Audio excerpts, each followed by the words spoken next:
Bien. ¿Cómo están, queridos y amados hermanos en el Señor? Que Dios les bendiga grandemente esta mañana, ya de domingo 7 de noviembre de 2021, donde nos volvemos a reunir para compartir y estudiar la palabra del Señor. Amén. Por mi parte, muy agradecido al Señor, como siempre, de poder estar acá y compartir esta su palabra.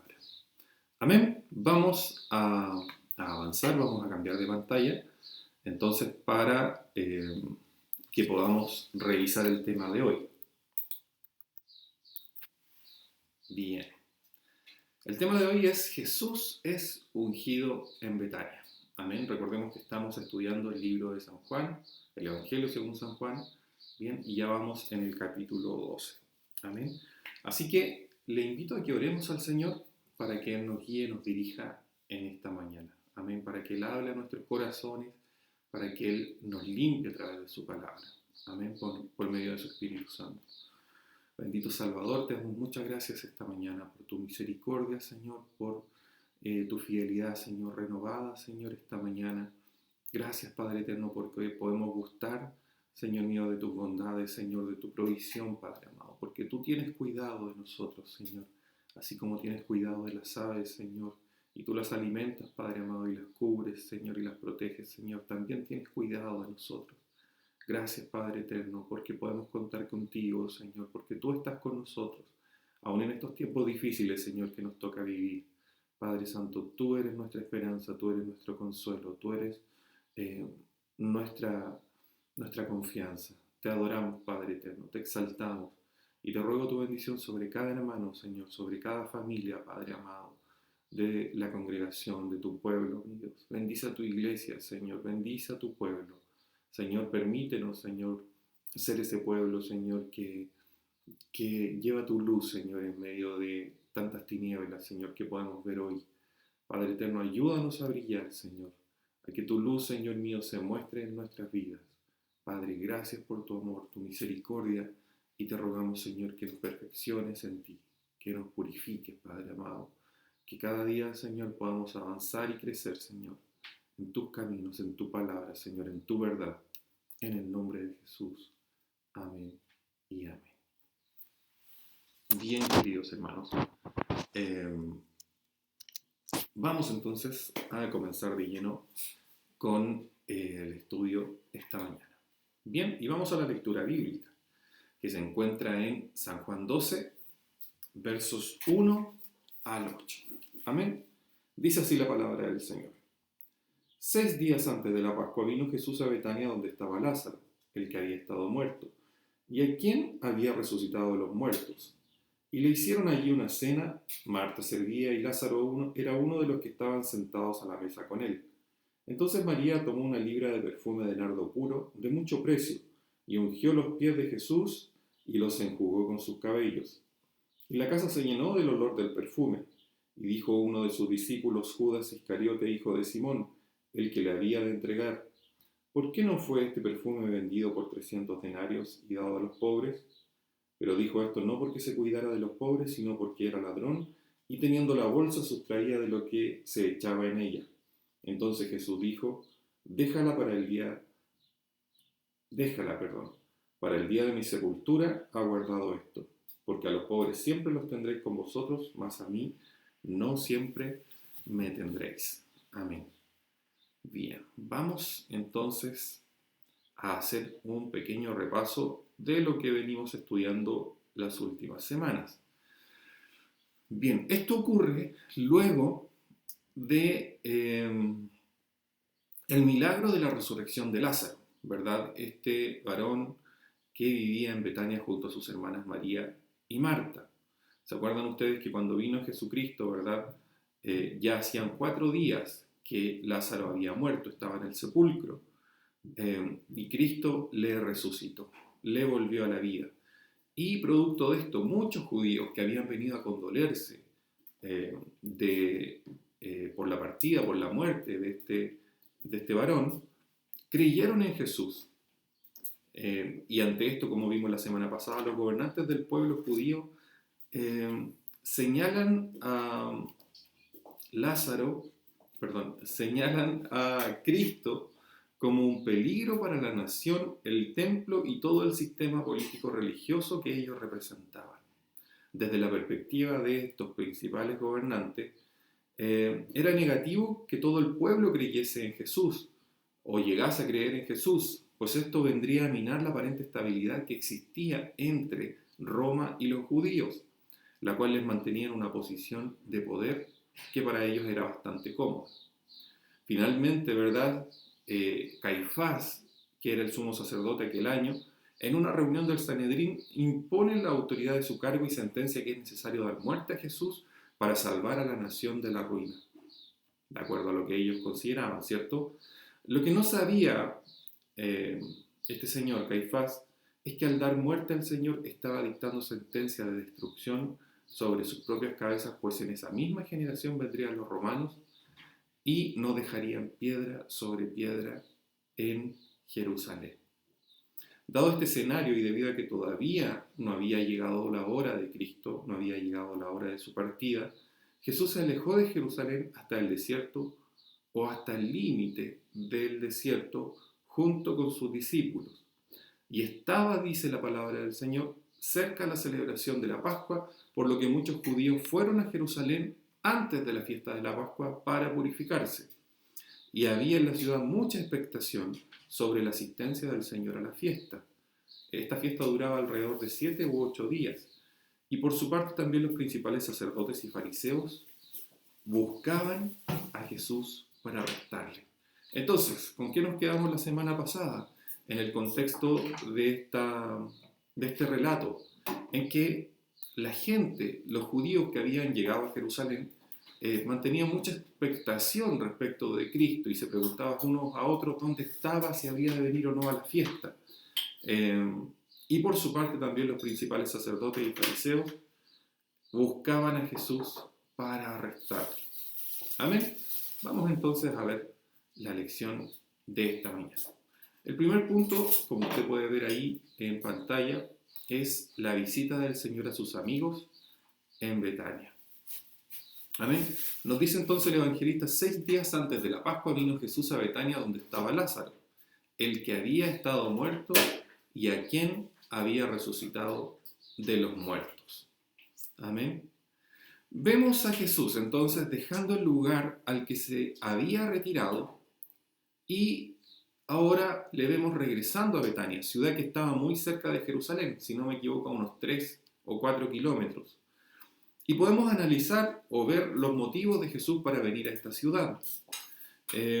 Primero, podemos entender que esta visita se condice también con una escala, por decirlo así, antes de llegar a Jerusalén a la celebración de la Pascua, que comenzaba, como dice el evangelista, en 6 días.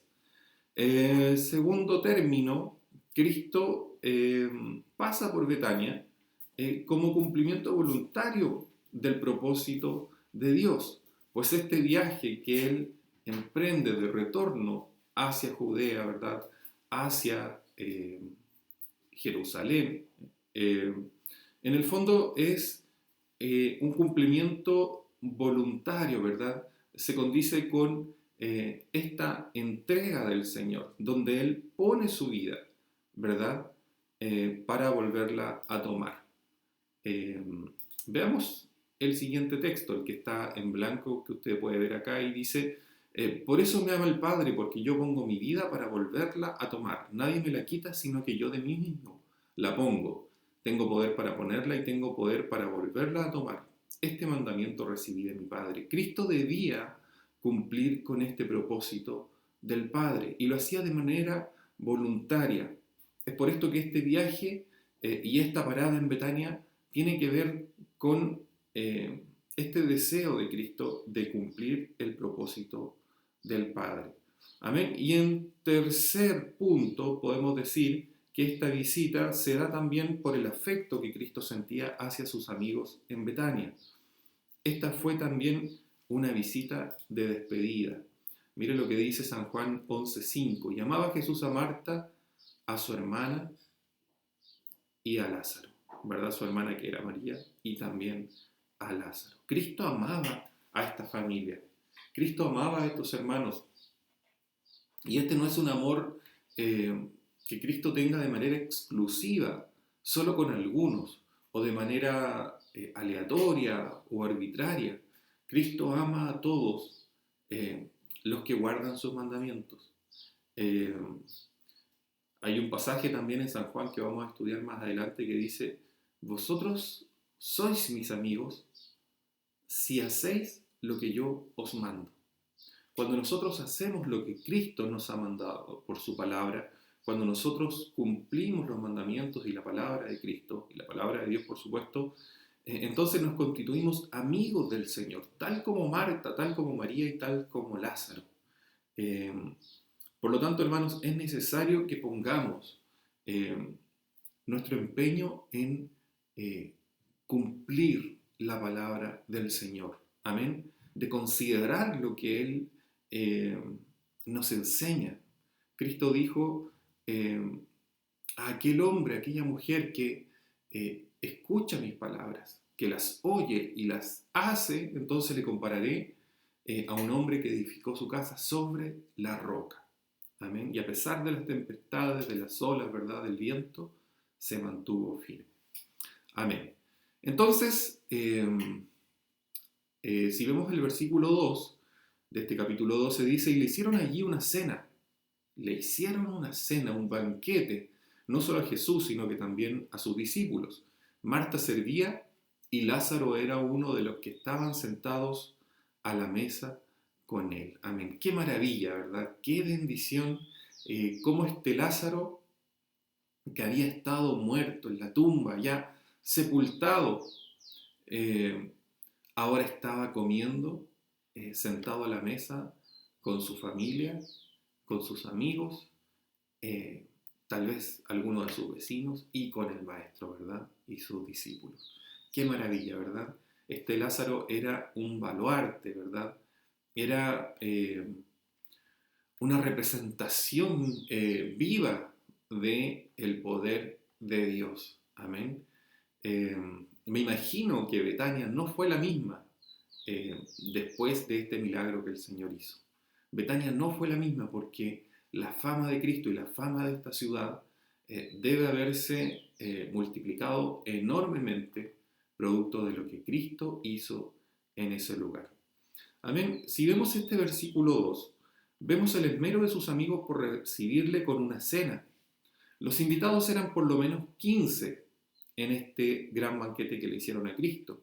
Estaba Jesús, estaban los 12, ¿verdad?, que eran sus discípulos, estaba Lázaro y si vemos los pasajes paralelos eh, a este pasaje de San Juan, que se encuentra en Mateo y en Marcos, eh, vemos que también está Simón, uno al que le llamaban el leproso. La cena era la comida principal del día, pues era el ágape familiar, era el momento donde se compartía, ¿verdad?, en este amor familiar, ¿verdad?, y en común después de las labores del día. Esta cena ofrecida por sus amigos es sin duda una señal de amor, de respeto y de gratitud hacia el Señor.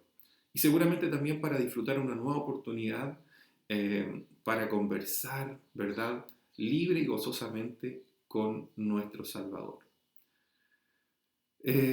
Nos señala aquí Juan que Marta servía. Amén. Además de señalarnos, que Lázaro era uno de los que estaban sentados a la mesa con él. Quizá habría otros sirvientes en la casa, pero Marta tomó el honor de servir.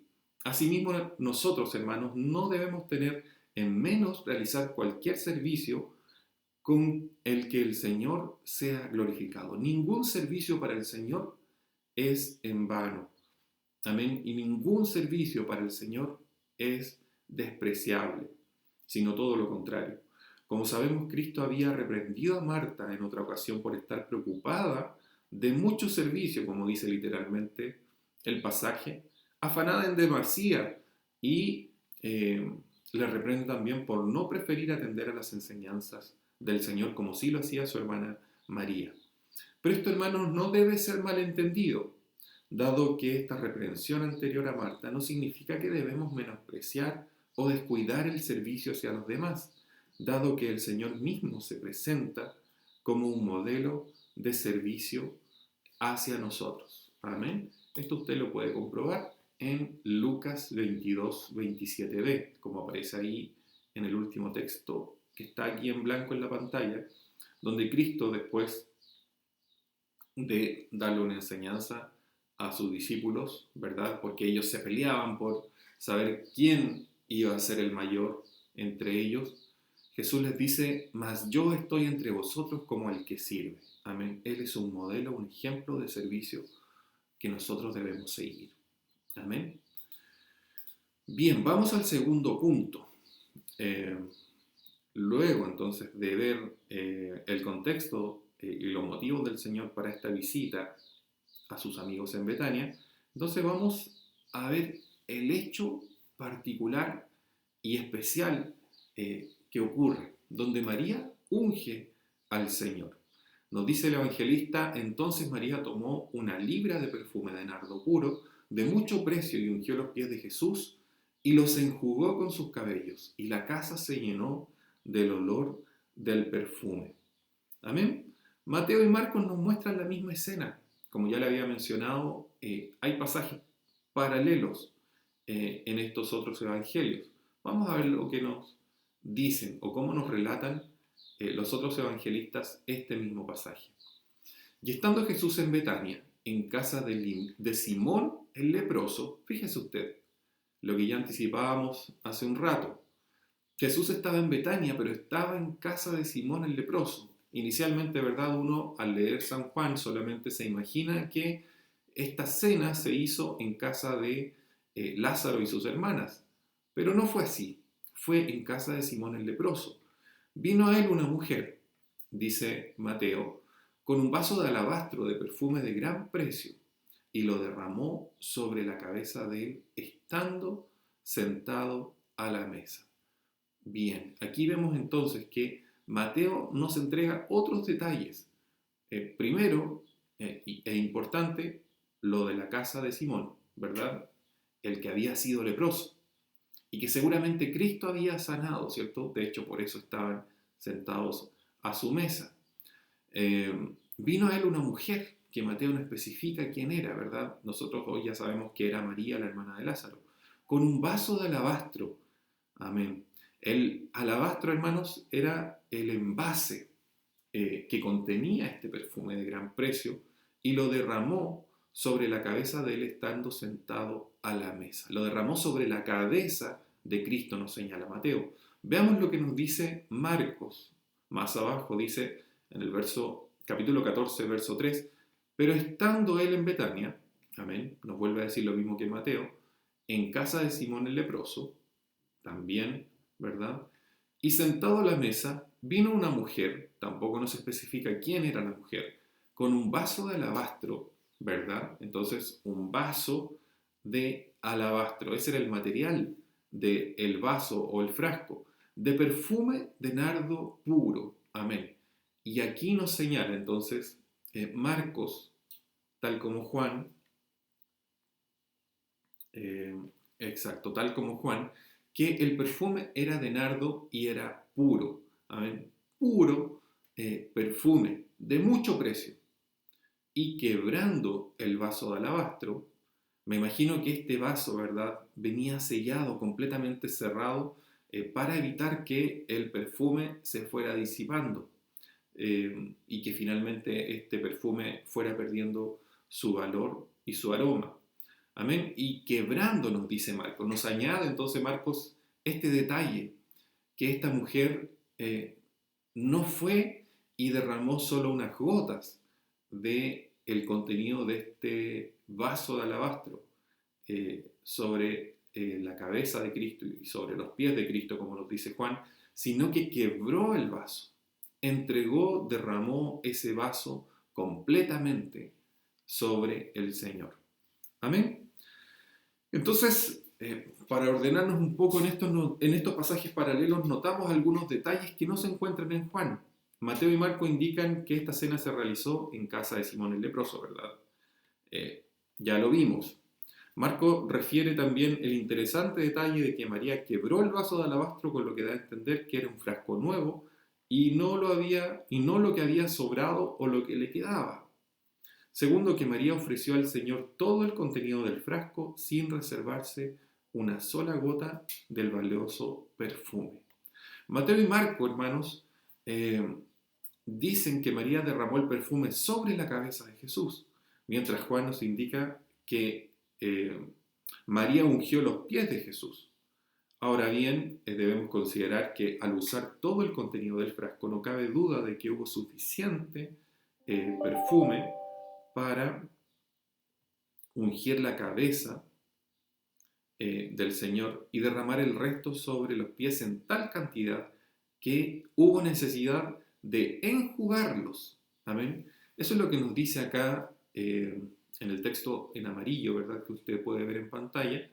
Dice entonces: María tomó una libra de perfume de nardo puro de mucho precio y ungió los pies de Jesús, es decir, derramó parte de este perfume sobre sus pies y los enjugó con sus cabellos.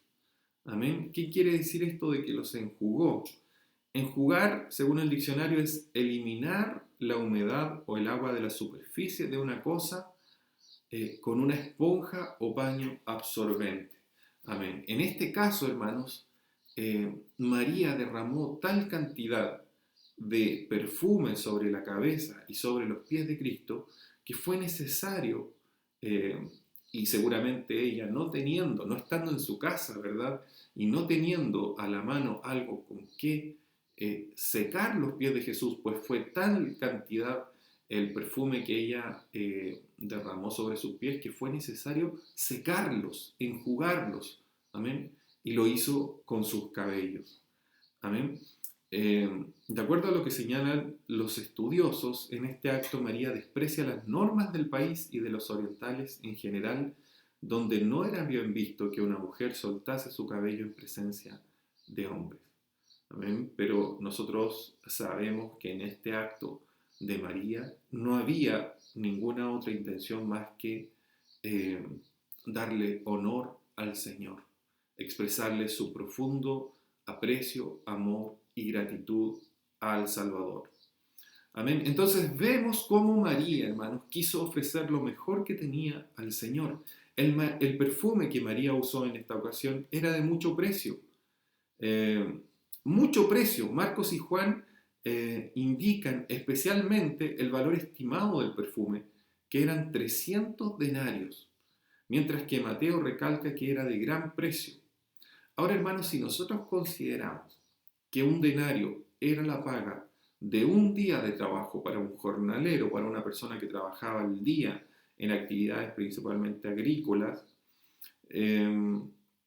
y si consideramos el sueldo mínimo, solamente el sueldo mínimo, no el sueldo promedio, acá en Chile, en nuestra situación actual, hermanos, haciendo un cálculo, podríamos decir que este perfume de nardo puro, ¿verdad?, en un frasco de alabastro, que María quebró y derramó sobre la cabeza y sobre los pies de Cristo, tiene un valor estimado, tenía un valor estimado para nosotros hoy día en Chile, en el 2021, de más de 3 millones de pesos.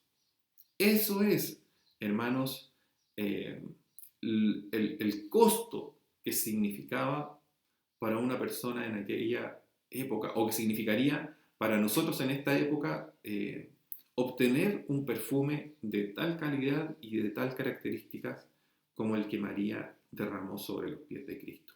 Entonces, por eso todos los evangelistas, hermanos, mencionan que era un perfume de mucho precio, de gran precio. Un perfume, hermanos, de los más exquisitos, de los más auténticos y especiales. Amén. Este perfume era de nardo puro, como indican Marcos y Juan, y este último especifica que era una libra, equivalente al peso de unos 327 gramos.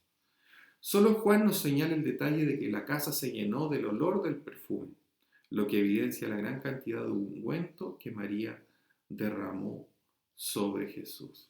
Aquí podemos ver, hermanos, en María una actitud del corazón, hermanos, un deseo de poder entregar al Señor lo mejor que posee, lo que más aprecia, sin reservas. Amén. Y todos cuantos de verdad aman al Señor más que a todas las cosas de este mundo, entonces no tendremos pereza, ni vergüenza, ¿verdad? Ni mezquindad en poner a los pies del Señor lo mejor que tenemos, lo mejor que poseemos, lo que más apreciamos, sin reservas. Amén. En este gesto, hermanos, que no es un gesto que no tiene valor por el precio de este perfume, no tiene valor por la pureza del perfume. Aquí nosotros estamos leyendo, ¿verdad?, lo que los evangelistas pudieron recoger, las impresiones que generó este acto, ¿verdad?, a los ojos de los evangelistas. Pero hermanos, a los ojos de Cristo, no era tan relevante el hecho de que este perfume tuviese un gran valor o un gran precio o una gran pureza. A los ojos de Cristo, hermanos, lo verdaderamente importante es cómo esta mujer, María, amaba al Señor. De tal manera, hermanos, que estaba dispuesto a poner a los pies del Señor y derramar y quebrar, hermanos, y entregar absolutamente lo mejor que ella podía dar al Señor. Qué gran ejemplo nos da María, hermanos, para nosotros en estos días que acostumbramos a acomodarnos, hermanos, a quedarnos en nuestra zona de confort, como se dice, ¿verdad? A quedarnos en lo más cómodo posible que nos resulte nuestro servicio al Señor. Y nos quedamos, ¿verdad?, muchas veces con el mínimo esfuerzo, desde lo que significa ofrendar, desde lo que significa dedicar nuestro tiempo al Señor, desde lo que significa servir al Señor, ¿verdad?, en la congregación, en la iglesia, ¿verdad?, cuando se requiere de algún servicio o lo que sea, hermanos. Muchas veces nosotros pecamos, hermanos, de dar al Señor un poco, eh, un poco, eh, casi lo que nos sobra, hermanos. Casi estamos dispuestos a servir al Señor, pero sí no tenemos algo más importante que hacer. Tenemos tiempo de leer la palabra si es que no hay algo más interesante que hacer. Tenemos tiempo de alabar y servir al Señor solo si no tengo otra actividad programada, ¿verdad? Sin embargo, hermanos, aquí nosotros debemos tomar el ejemplo de María y cómo Cristo, hermanos, verdaderamente aprecia el gesto del corazón de María, hermanos. Porque María, hermanos, muestra interés, muestra devoción, María muestra gratitud, y María demuestra a partir de este acto, hermanos, el gran amor, la gran entrega que hay desde su corazón, la gratitud, ¿verdad?, desde su corazón hacia el Señor. Ahora, hermanos, desde el punto de vista humano, ¿verdad?, siempre surgen, o generalmente surgen, esto de que nuestro corazón por lo general está inclinado hacia el mal, ¿verdad? Y nos cuesta ver las cosas como Dios las ve muchas veces, ¿verdad? Y es lo que le ocurre en este caso a Judas y también a algunos de los discípulos. Porque como dice el verso 4, y dijo uno de sus discípulos, Judas Iscariote, hijo de Simón, el que le había de entregar. ¿Qué dijo este señor? ¿Por qué no fue este perfume vendido por 300 denarios y dado a los pobres? Trayéndolo, ¿verdad?, al valor de nuestro tiempo, ¿por qué no se usaron estos más de 3 millones de pesos en comprarle una mediagua a esta persona que no tiene casa, o en llevar alimento quizás a cuántas familias podríamos haber alimentado durante un mes con estos más de 3 millones de pesos? Mateo y Marcos mencionan, hermanos, el descontento de algunos de sus discípulos respecto de este acto de María, pero Juan nos señala con precisión la persona que originó la murmuración. Esta persona fue Judas Iscariote, hijo de Simón, el que le había de entregar. Uno de los 12. En vez de alabar la acción de María, y ver todo lo que acabamos nosotros de extraer y de relatar un poco respecto a este acto de María. En cambio, Judas murmura contra ella, contagiando a los demás discípulos. ¿Por qué no fue este perfume vendido por 300 denarios y dado a los pobres?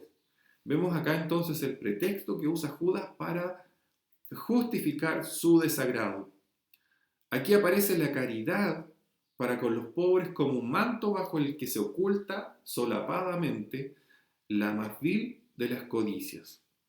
Algo que debemos aprender de este episodio es que no siempre las cosas serán como nosotros creemos que se deben hacer.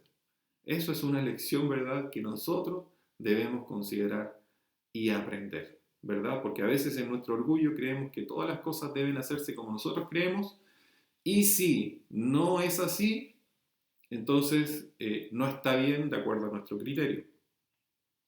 Además, esta actitud de Judas y sus palabras son algo que comúnmente vemos hoy por hoy, en nuestros días.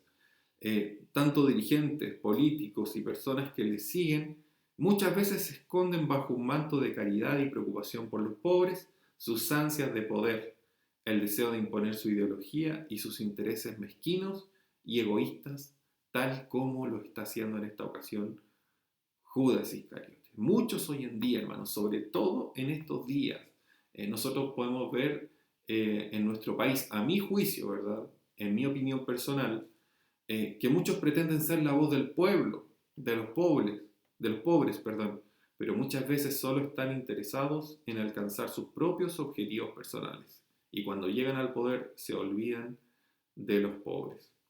Precisamente es esto lo que le ocurre a Judas. Judas no estaba interesado en los pobres, hermanos. Lo usa como pretexto y pretende tener la razón, pero en realidad él, como nos va a relatar Juan, ¿verdad?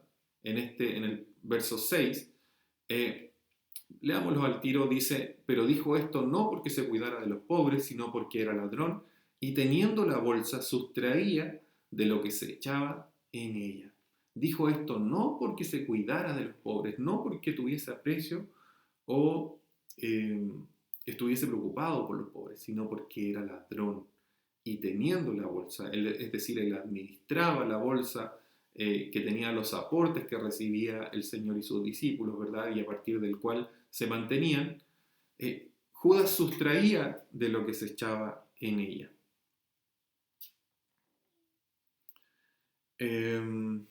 Juan, como buen observador, ¿verdad?, descubre la verdadera motivación de Judas al hacer esta declaración hipócrita.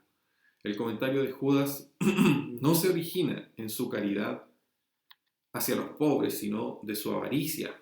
Lamentablemente, hoy en día también hay muchos que buscan sacar provecho material y obtener reconocimiento personal en medio de las iglesias. Y a veces usan pretextos muy, muy loables, por decirlo de alguna manera, tal como aquí lo hace Judas con su supuesta preocupación por los pobres. Como sabemos, Judas era el tesorero de la familia espiritual de Cristo y también ladrón, dado que sustraía de la bolsa que él manejaba los aportes de los que se mantenían Jesús y sus discípulos. Vamos a ver entonces los últimos versículos, el 7 y el 8. Entonces Jesús dijo, déjala, para el día de mi sepultura, ha dejado esto, porque a los pobres siempre los tendréis con vosotros, mas a mí no siempre me tendréis. Cristo defiende la conducta de María como si dijese, déjenla que haga esto, pues es una muestra de gratitud, respeto y afecto hacia mí, ya que guardó esto para el día de mi sepultura. María no tendría después la oportunidad de preparar el cuerpo del Señor como ella quizás habría querido, pero su intención fue tenida en cuenta y grandemente estimada por Jesús. También el Señor en el verso 8 responde a Judas, dado que si el pecado no hubiese corrompido a la raza humana, no habría pobres, pero dada la condición actual de la humanidad y sus sistemas mundanos, siempre habrá pobres. Y eso nosotros lo podemos ver a lo largo de la historia. Después de 2000 años, ¿verdad? Aún hoy todavía hay pobres. Y siempre, por lo tanto, nosotros como cristianos, ¿verdad?, tendremos la oportunidad de asistirles. En cambio, al Señor, una vez ascendido al cielo, ya no le podrán servir como cuando caminaba en este mundo. Hoy no nos enfrentamos a una situación como esta donde Cristo dejaría de estar presente peregrinando en este mundo junto a ellos. Sin embargo, hoy sí tenemos la oportunidad de ofrecerle al Señor nuestras fuerzas, nuestro tiempo y lo mejor de nuestros recursos. Amén. No esperemos el día de mañana cuando tal vez no haya salud, cuando todo nos cueste mucho más para querer servir al Señor, sino que hoy, como nos dice la palabra del Señor, estemos dispuestos nosotros a buscar y a servir a nuestro Señor. Amén. Veamos este último pasaje o este texto que podría ser nuestro texto lema de hoy, que tiene que ver con esto que hablamos ahora último. Acuérdate de tu Creador en los días de tu juventud, antes que vengan los días malos y lleguen los años de los cuales digas, no tengo en ellos contentamiento. Amén. Acordémonos del Señor mientras tengamos salud, ¿verdad? Mientras tengamos vida, mientras podamos movernos, ¿cierto? Con mayor agilidad. Acordémonos del Señor, no dejemos del servicio al Señor para después. Amén. Y estemos dispuestos, hermanos, de corazón a darle al Señor siempre, siempre lo mejor. Amén. Nuestro tiempo, nuestro servicio, nuestros recursos. Amén. Porque lo que damos, lo que hacemos, hermanos, en realidad siempre debemos considerar que no es para los hombres, sino que es para el Señor. Y todo lo que hacemos, amén, debe estar enfocado como si fuera para el Señor. Amén. Que el Señor les bendiga. Ha sido un agrado poder compartir la palabra del Señor con ustedes un día más. Que el Señor les llene de su gracia, de su misericordia, les fortalezca y les acompañe este día y esta semana. Bendiciones.